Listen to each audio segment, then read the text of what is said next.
যদি আপোনাৰ আৰক্ষীয়ে গ্ৰেপ্তাৰ কৰে তেতিয়াহ'লে আপুনি আপোনাৰ 10টা অধিকাৰৰ বিষয়ে জানি লওক।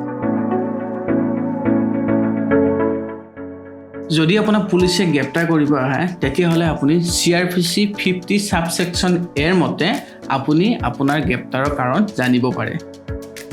CRPC সাবসেকশন 46(1)ৰ মতে মহিলাক কেৱল মহিলা আৰক্ষীয়ে গ্ৰেপ্তাৰ কৰিব পাৰে, ইয়াৰ বাদে বেলেগে মহিলাক গ্ৰেপ্তাৰ কৰিব নোৱাৰে।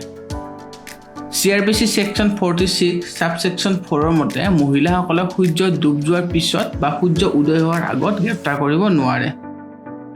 নন কগনিজেবল অফেন্সৰ ক্ষেত্ৰত অৰ্থাৎ সৰু সুৰা ক্ৰাইমৰ ক্ষেত্ৰত CRPC সেকশন 2 সাবসেকশন 1ৰ মতে এৰেষ্ট ৱাৰেণ্ট নোহোৱাকৈ আপোনাক গ্ৰেপ্তাৰ কৰিব নোৱাৰে।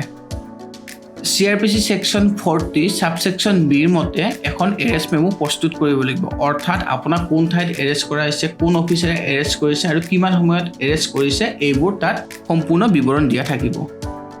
CRPC সেকশন 50 সাবসেকশন এৰ মতে আপোনাক গ্ৰেপ্তাৰ কৰাৰ সময়ত আপোনাৰ পৰিয়াল বা আত্মীয়ক খবৰ দিব লাগিব।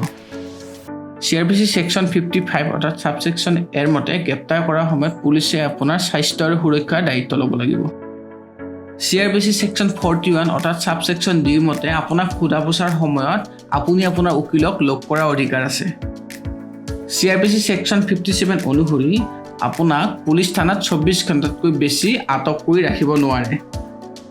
CRPC সেকশন 54 অনুসৰি আপুনি আপোনাৰ স্বাস্থ্য পৰীক্ষা কৰিবলৈ পুলিচক ক'ব পাৰে আৰু মেজিষ্ট্ৰেটৰ আগত প্ৰডিউচ কৰাৰ সময়তো আপোনাক স্বাস্থ্য পৰীক্ষা কৰিব লাগিব।